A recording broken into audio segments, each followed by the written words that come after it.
یہاں پر حضور سیدی آقائی و مولائی مجدد الفیسانی رحمۃ اللہ تعالی علیہ کا ذکر بھی ہوگا. آپ کے نام سے جلسہ منسوب کیا گیا اور ایسے عالم ربانی کو آج کے دن میں ذکر کرنا ضروری ہے جو امام حسین کا وارث ہے. ایک دور ہندوستان میں ایسا آیا جب ڈکٹیٹر اکبر کا تھا. وہ تانا شاہ جو 50 سال تک حکومت کرتا رہا، اس کے سامنے کوئی الیکشن نہیں، جو بیٹھ گیا. اور یہ اتنا ہی نہیں، اکھنڈ بھارت جس کی سیمائیں افغانستان تک پہنچتی تھیں، ایران تک، یہ سارا مل کر کے ایک ہندوستان بنتا. اس پر حکومت کرنے والا اکبر، لاکھوں کی فوج جس کے پاس ہے، دماغ کسی نے خراب کر دیا.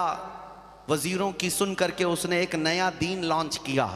کہا کہ محمد عربی صلی اللہ علیہ وسلم کا لایا ہوا دین اسلام پرانا ہو گیا، 1000 سال ہو گئے، اب ایک نئے دین کی ضرورت ہے. اس نے ایک نیا دین لانچ کیا جس کا نام دین الہی رکھا. اور اس میں کیا تھا؟ مکسچر دین تھا ایک. اس میں اذانوں کی جگہ سیپ بجائی جائے گی، ممبروں پر مسجدوں کی مورتیاں بھی رکھی جائیں گی، نماز بھی پڑھی جائے گی، خلط ملط کر دو سب سیم، یہ بھی آئیں وہ بھی آئیں. اس زمانے میں بادشاہ ہے تانا شاہ، جس کے ہاں کوئی بھی پروٹیسٹ کا سسٹم ہی نہیں، جمہوری حکومت نہیں ہے، ڈیموکریسی نہیں ہے. اس دور میں ایک عالم ربانی مجدد الفیسانی کھڑا ہوا، احمد فاروقی سرہندی رضی اللہ تعالیٰ عنہ.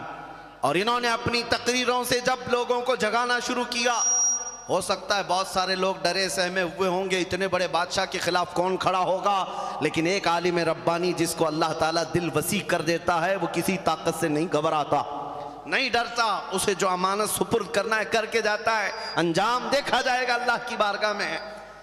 جب آواز اٹھانا شروع کیا تو اکبر کو آ کر شکایتیں کی لوگوں نے کہ یہ تو تمہارے دین کے خلاف ہے. پوچھا کیا کہتا ہے یہ احمد فاروقی سرہندی؟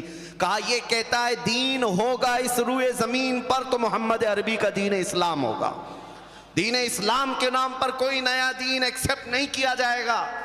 بادشاہ کے خلاف بول رہا ہے، بادشاہ کے خلاف تقریریں کرتا ہے، پکڑو اور جیل میں ڈالو. مارا تو نہیں، وہاں پر پھانسی تو نہیں دی، لیکن جیل میں ڈال دیا گیا، گوالیار کی جیل میں. مجدد الفیسانی رحمت اللہ علیہ کو 8 سال تک قید رکھا گیا تھا. 8 سال تک اس عالم ربانی کو قید و بند کی صعوبتیں اٹھانی پڑی. لیکن جانتے ہو اس زمانے میں اکبر تو مر گیا، بیٹا جہانگیر تخت پر فائز ہوا. 8 سال گزر گئے تو جہانگیر کے پاس ایک قاصد آیا گوالیار کی جیل سے. کہا کہ حضور آپ کے ابا کے زمانے میں ایک مولانا کو قید کیا گیا تھا، احمد فاروقی سرہندی. کہا کس لیے؟ کہا وہ دین الہی کا مخالف تھا، آپ کے ابا کا لانچ کیا ہوا نیا دین اس کا مخالف تھا، اس لیے اس کو جیل میں ڈالا گیا. کہا اب کیا ہوا؟ سنو نوجوانوں، گوالیار کی جیل سے آنے والا قاصد کہتا ہے غضب ہو گیا. 8 سال کے اندر اس جیل کے اندر اس مولوی نے، اس عالم نے جا کر 700 قیدیوں کو عالم بنا دیا ہے. جیل کی سرزمین ہے، فجر کی نماز جماعت سے، ظہر کی نماز جماعت سے، عصر کی نماز جماعت سے نماز ہوتی ہے. کبھی تفسیر قرآن، کبھی حدیث رسول، کبھی فقہ کی کتابیں پڑھائی جا رہی ہیں. وہ جیل کے اندر جانے کے بعد لگتا نہیں ہے قیدی یہاں پر رہتے ہیں، ایسا لگتا ہے گنبد خضرا کی چھاؤں میں بیٹھے ہوئے ہیں. ایک حقیقی غلام مصطفیٰ کی زندگی یہی ہوتی ہے، وہ ہر جگہ مسلمان ہے اور اپنے نبی کی امانتیں لے کر چلتا ہے. تم جہاں پر بھی اسے لے جاؤ، میرے مصطفیٰ کا دامن وہ ساتھ لے کر کے چلے گا. آج میں آپ سے یہی کہنا چاہتا ہوں، تم تو کمپرومائز کر لیتے ہو. لوگوں کو دیکھ کر تمہاری ٹوپیاں چھپ گئیں، تمہاری داڑیاں ختم ہو گئی، تم سیکولر بننے کی کوشش کرتے رہ گئے.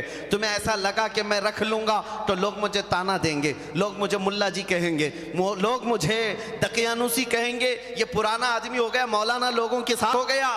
میرے عزیزو، اس دنیا کے تانے سے ڈر کر تم اپنے آپ کو بدل لیے. تمہیں پتہ ہے یہ دنیا جس دن تم مرو گے، تمہاری قبر پر 1 گھنٹہ بیٹھنے کو بھی تیار نہیں ہوگی. مٹی ڈالا اور ادھر نکل گیا. اس قبر کی تنہا رات میں اگر کوئی تمہاری قبر میں آتا ہے تو وہ آمنہ کا لال تشریف لاتا ہے، وہ محمد عربی صلی اللہ تعالی علیہ وسلم کی ذات آئے گی. تمہیں قبر میں اس رسول کا سامنا کرنا ہے اور پھر قیامت کے دن بھی اس رسول کے سامنے حاضر ہونا ہے. تو چھوڑو ان کے تانے پریشانوں سے یہ 4 دن بھوگ تو سکتے ہیں، ہمیں جس کے سامنے چہرہ دکھانا ہے اس کا چہرہ کیوں نہ اپنائیں؟